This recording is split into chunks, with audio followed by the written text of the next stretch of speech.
انسان کی زندگی میں سب سے پہلے جسم نہیں مرتا بلکہ شعور مر جاتا ہے۔ جب شعور مر جاتا ہے تو انسان زندہ ہو کر بھی اندھا ہو جاتا ہے۔ میرے رسول کریم صلی اللہ علیہ وآلہ وسلم نے فرمایا کہ انسان کا دل اگر زندہ ہو تو وہ ایک اشارے سے سمجھ جاتا ہے، اور اگر دل مردہ ہو جائے تو 1000 نصیحتیں بھی بیکار ہو جاتی ہیں۔ یہی وجہ ہے کہ آج ہم علم رکھتے ہوئے بھی بھٹک رہے ہیں، معلومات ہونے کے باوجود بھی نقصان اٹھا رہے ہیں۔ اگر کسی کے ہاتھ میں سونا ہو اور وہ اسے پتھر سمجھ کر سڑک پر پھینک دے، سونے کو پتھر سمجھ کر سڑک پر پھینک دے تو قصور سونے کا نہیں بلکہ اس کی پہچان نہ ہونے کا ہے۔ بالکل اسی طرح اللہ کی طرف سے دیے گئے مواقع ہماری زندگی میں آتے ہیں، اہم لمحے ہماری زندگی میں آتے ہیں، مگر ہم انہیں عام سمجھ کر ضائع کر دیتے ہیں۔ پھر جب تنگی آتی ہے، جب دل بے سکون ہو جاتا ہے تو پھر ہم قسمت کو الزام دیتے ہیں، حالانکہ حقیقت یہ ہوتی ہے کہ ہم نے خود اپنے ہاتھوں سے برکت کے دروازے بند کر دیے ہوتے ہیں۔ انسان معمولی چیزوں کے پیچھے جاگتا ہے، معمولی چیزوں کے پیچھے پوری رات جاگتا ہے، مگر اہم چیزوں کے وقت انسان سو جاتا ہے۔ دنیا کے فائدے کے لیے تو گھڑیاں دیکھتا ہے آج کا انسان، مگر آخرت اور زندگی کے فیصلوں کے لیے انسان لاپرواہ ہو جاتا ہے۔ آخرت کے فیصلوں کے وقت، زندگی کے فیصلوں کے وقت انسان لاپرواہ ہو جاتا ہے، غفلت میں ڈوب جاتا ہے۔ یہی وہ وقت ہوتا ہے جہاں سے انسان یا تو سنبھل جاتا ہے یا پھر پوری زندگی پچھتاوے میں گزار دیتا ہے، پھر پوری زندگی روتا ہی رہتا ہے۔ اس لیے جو سمجھدار ہے وہ وقت کو پہچانتا ہے۔ سمجھدار انسان وقت کی قدر کرتا ہے، وقت کو پہچانتا ہے، لمحے کی قیمت جانتا ہے، اور وہ کام کر جاتا ہے جس کا فائدہ بعد میں نسلیں بھی دیکھتی ہیں۔ اور جو نہ سمجھ انسان ہے وہ آج ہنستا ہے مگر کل اس کی ہنسی زوال بن کر اس کے سامنے کھڑی ہو جاتی ہے، پھر وہی ہنسی اسے شرمندہ کرتی رہتی ہے۔ انسان جب سوچتا ہے نا تو سب سے پہلے یہی کہتا ہے کہ جو چیز آنکھوں سے دکھائی دے وہی سچ ہے۔ انسان جب بھی کچھ سوچتا ہے تو سب سے پہلے سوچ سمجھ کر یہی کہتا ہے کہ جو چیز آنکھوں سے دکھائی دے وہی سچ ہے۔ آنکھوں کا دیکھا ہر کوئی مانتا ہے، مگر حقیقت اس کے بالکل الٹ ہے۔ زندگی کی سب سے بڑی اور سب سے مضبوط حقیقتیں وہی ہیں جو نظر نہیں آتی مگر وجود میں ہوتی۔ وقت کو آج تک کسی انسان نے اپنی آنکھوں سے نہیں دیکھا، آج تک وقت کو کسی بھی انسان نے اپنی آنکھوں سے نہیں دیکھا، مگر وقت سب کو بدل دیتا ہے اور وقت سب کو دیکھتا بھی ہے۔ کل جو بچہ گود میں تھا وہ آج جوان بن چکا ہے، اور آج کا جوان کل بوڑھا ہو جائے گا۔ کسی نے آج تک نیند کو نہیں دیکھا، مگر نیند آتے ہی انسان پوری دنیا سے کٹ جاتا ہے۔ آج تک کسی بھی انسان نے نیند کو نہیں دیکھا۔ نیند کس طرح کی ہوتی ہے، مگر جیسے ہی آتی ہے تو انسان پوری دنیا سے کٹ جاتا ہے، نہ آواز سنائی دیتی ہے، نہ درد محسوس ہوتا ہے۔ کسی نے آج تک ضمیر کو اپنی آنکھوں سے نہیں دیکھا، مگر جب ضمیر جاگ جائے تو انسان اکیلا ہو کر بھی غلط کام کرنے سے رک جاتا ہے۔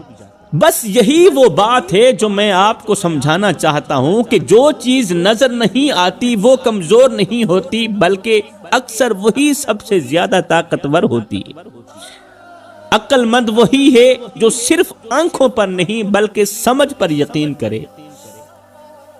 عقل مند وہی ہے جو بن دیکھے اللہ کو مانے اور اس پر یقین کرے، کیونکہ آنکھ دھوکہ دے سکتی ہے مگر سمجھ کبھی بھی انسان کو دھوکہ نہیں دیتی، یقین کبھی بھی انسان کو دھوکہ نہیں دے سکتی۔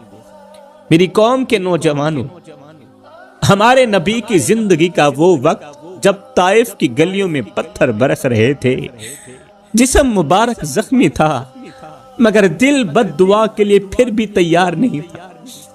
میرے کریم نبی نے آسمان کی طرف دیکھا اور کہا اے اللہ اگر تو مجھ سے راضی ہے تو پھر میرا جسم زخموں سے چور چور کیوں نہ ہو جائے، مجھے کوئی پرواہ نہیں ہے اگر تو مجھ پہ راضی ہے تو۔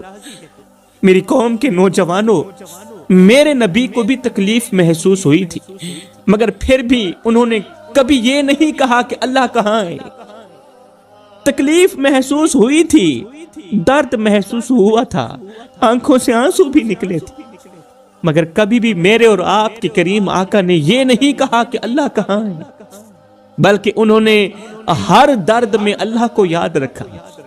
ایک ہی جملہ کہا، یا اللہ اگر تو میرے اس درد پہ راضی ہے نا تو پھر یہ درد میرے لیے راحت سے کم نہیں ہے، اگر تو میرے اس درد پہ راضی ہے تو پھر یہ درد، یہ تکلیف، یہ آنسو میرے لیے راحت سے کم نہیں ہے، میرے لیے سکون سے کم نہیں۔ میری قوم کے نوجوانوں، یہ نقطہ ہمیں بہت بڑا سبق دیتا ہے کہ جس نبی پر وحی نازل ہوتی تھی وہ بھی آزمائشوں سے ضرور گزرے، بھوک دیکھی، تانے سنے، اپنے پیاروں کو کھویا مگر اللہ پر یقین کبھی کم نہ ہوا، اپنوں کو کھو دیا، پرایوں کو کھو دیا، تانے سنے مگر اللہ پر یقین کبھی کم نہ ہوا۔ اور آج ہم ذرا سی تکلیف پر کھلے کھلے کہہ دیتے ہیں کہ اللہ ہمیں کیوں نہیں دیکھ رہا، اللہ ہمیں ہی تکلیفوں میں کیوں ڈالنا چاہتا ہے، حالانکہ حقیقت یہ ہے کہ اللہ ہمیں بھی اسی طرح دیکھ رہا ہوتا ہے جیسے اس نے اپنے محبوب کو دیکھا تھا۔ اللہ ہمیں بھی اسی طرح دیکھ رہا ہوتا ہے جیسے اللہ نے اپنے محبوب کو روتے ہوئے دیکھا تھا، محبوب کو غم میں دیکھا تھا، اللہ تعالیٰ ہمیں بھی اسی طرح دیکھ رہا ہوتا ہے، خاموشی سے دیکھ رہا ہوتا ہے، حکمت کے ساتھ دیکھ رہا ہوتا ہے، ایسے فیصلوں کے ساتھ دیکھ رہا ہوتا ہے جو آج سمجھ میں نہ آئے مگر کل آنسوؤں کو مسکراہٹ میں بدل دے۔ اس حکمت کے ساتھ اللہ تعالیٰ ہمیں دیکھ رہا ہوتا ہے۔ جوانوں، ذرا وہ منظر یاد کرو نا جب میرے کریم نبی کا گھر فاقے میں تھا، گھر میں آگ جلانے کو بھی کچھ نہ تھا، پیٹ پر پتھر باندھے ہوئے تھے، پیٹ پر پتھر باندھے ہوئے تھے مگر زبان پر کبھی شکوہ نہیں آیا تھا، کبھی یہ نہیں کہا کہ اے اللہ میں تیرا نبی ہوں پھر بھی یہ حال کیوں، کبھی بھی زبان پر یہ جملہ نہیں آیا تھا، بلکہ ہمارے نبی نے ہمیں یہ سکھایا، سبق دیا کہ اللہ کی خاموشی بھی دراصل اس کی تربیت ہوتی ہے، وہ ہمیں سکھا رہا ہوتا ہے، وہ ہمیں تربیت دے رہا ہوتا ہے، وہ ہمیں توڑنے کے لیے نہیں بلکہ جوڑنے کے لیے آزماتا ہے۔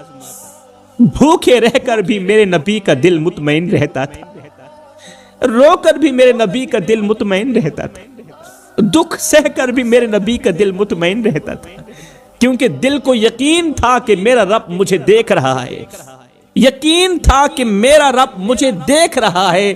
بس اسی یقین نے بدر میں قلیل کو کثیر بنا دیا، آہا، اسی یقین نے بدر میں قلیل کو کثیر بنا دیا، اسی یقین نے ہجرت کی رات غار ثور میں دشمنوں کے درمیان بھی سکون عطا کیا۔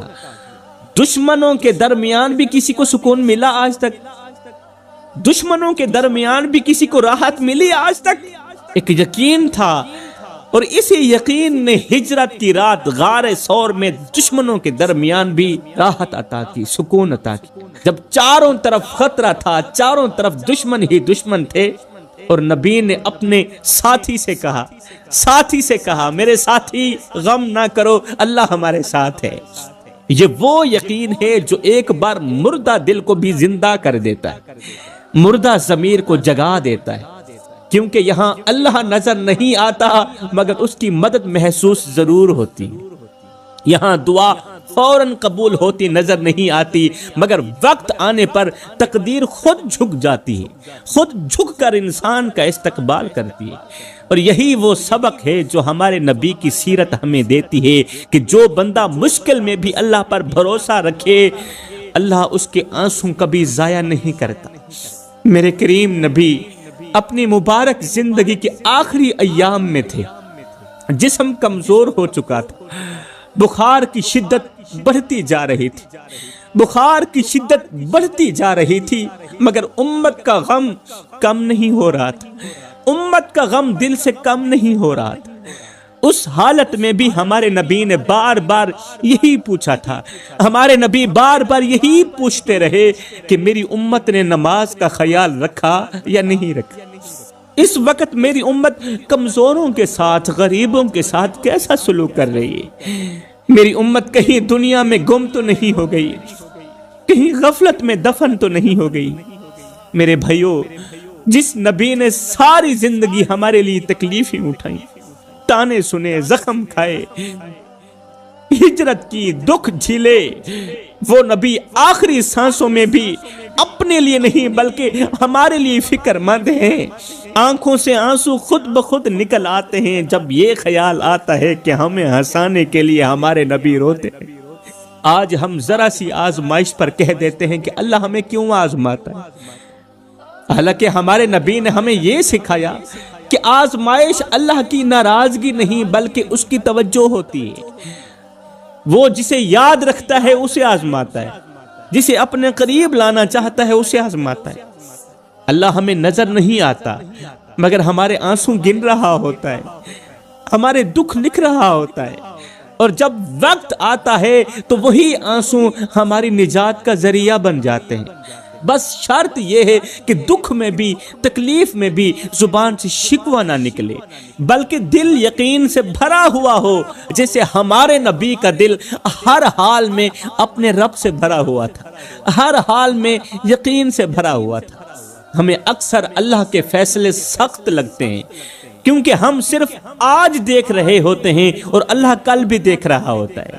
اور ایک بات یاد رکھنا میرے بھائیوں، اللہ اپنے بندے کو کبھی بھی اس چیز سے نہیں آزماتا جسے اس کا بندہ برداشت نہ کر سکے، بلکہ آزمائش بھی ہمیشہ اسی جگہ آتی ہے جہاں بندے کے اندر برداشت کی صلاحیت چھپی ہوتی۔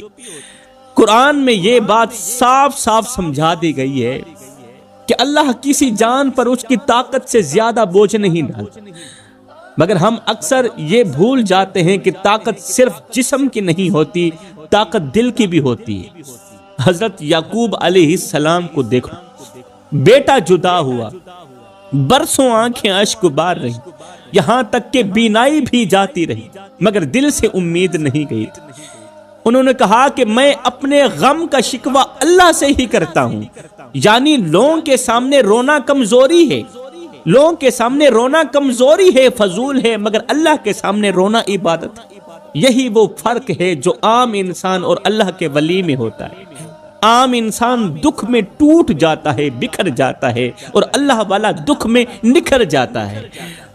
اسی طرح ہمارے نبی کی زندگی دیکھ لو نا، طائف میں پتھر کھائے، مدینے میں فاقے کاٹے، مگر ہر مرحلے پر زبان پر شکر تھا، دل پر یقین تھا۔ یہی وجہ ہے کہ اللہ نے ان کا نام قیامت تک کے لیے بلند کر دیا۔ اللہ اپنے بندے کو آزمائش دے کر خاموش نہیں ہوتا، بلکہ اللہ بندے کے اندر خود بولنے لگتا ہے۔ کبھی صبر بن کر اللہ تعالیٰ بولتا ہے، کبھی حوصلہ بن کر بولتا ہے، کبھی آنسو بن کر بولتا ہے۔ حضرت داؤد علیہ السلام کو دیکھ لو نا، بادشاہ بھی تھے، نبی بھی تھے، طاقت بھی تھی، اختیار بھی تھا، مگر جب دل میں اللہ کا خوف جاگا تو تخت پر بیٹھ کر بھی رویا کرتے تھے۔ تخت پر بیٹھ کر رونا بہت بڑا مشکل مرحلہ ہے۔ راتوں کو اٹھ کر اپنے رب کے سامنے گڑ گڑاتے تھے، کیونکہ وہ جانتے تھے کہ اصل عزت تخت سے نہیں، اصل عزت تو سجدے سے ملتی ہے۔ حضرت سلیمان علیہ السلام کو دیکھ لو، سلیمان علیہ السلام کے پاس وہ طاقت تھی جو کسی اور کو نہ ملی، ہوا ان کے تابع، جنات ان کے تابع، مگر جب تخت کے سامنے کھڑے ہو کر کہا، تخت کے سامنے کھڑے ہو کر کہا یہ سب میرے رب کا فضل ہے، جب تخت کے سامنے کھڑے ہو کر یہ جملہ کہا نا کہ یہ سب تو میرے رب کا فضل ہے، تو اللہ نے ان کی نعمتوں کی عبادت بنا دیا، ان تمام نعمتوں کو عبادت بنا دیا۔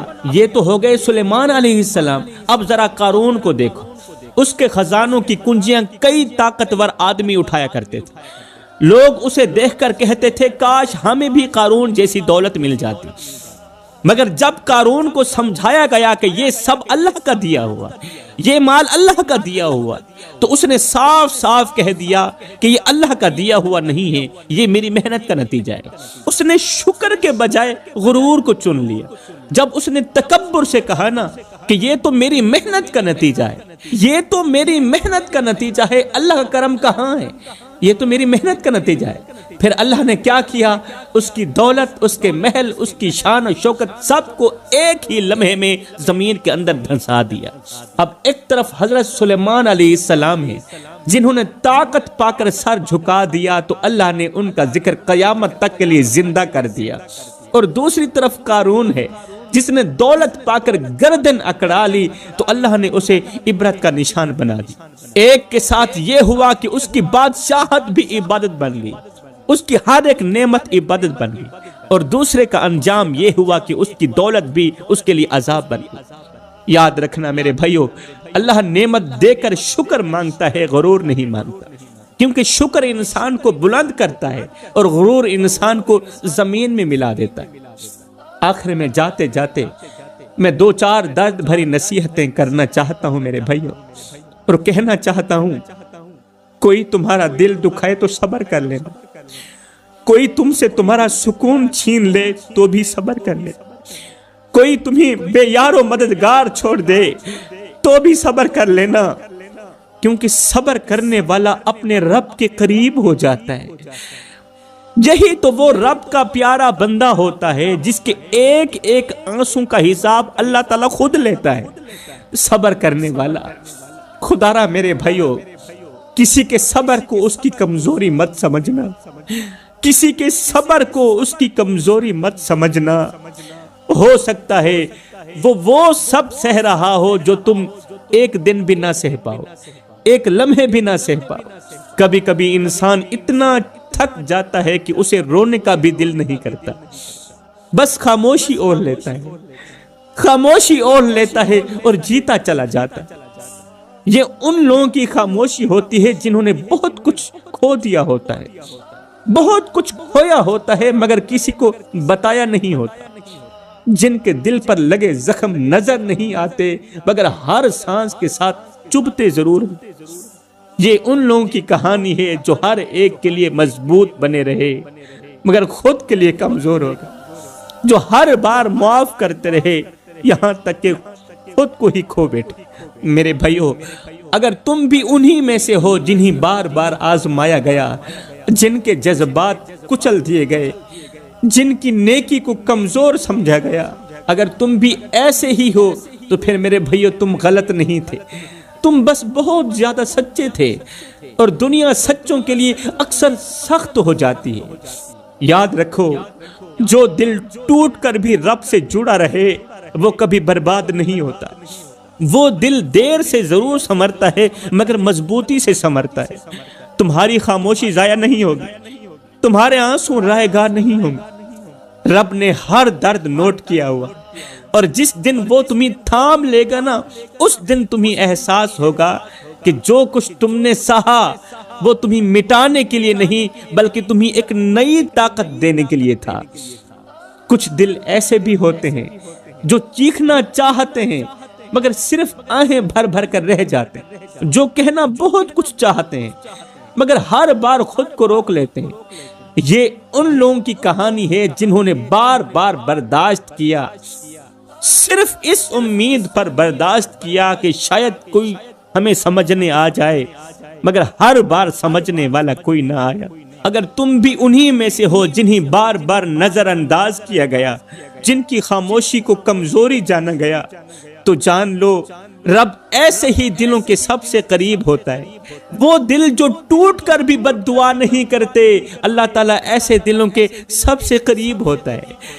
جو روتے ہیں مگر کسی کو دکھاتے نہیں، جو سہ جاتے ہیں مگر کسی کے ساتھ نفرت نہیں کرتے۔ یاد رکھو، ہر آنسو جو تم نے چھپایا ہوا ہے وہ رب کے ہاں محفوظ ہے۔ قیمتی سرمایہ ہے وہ، قیمتی سے قیمتی چیز کو جس طرح چھپایا جاتا ہے، محفوظ کیا جاتا ہے،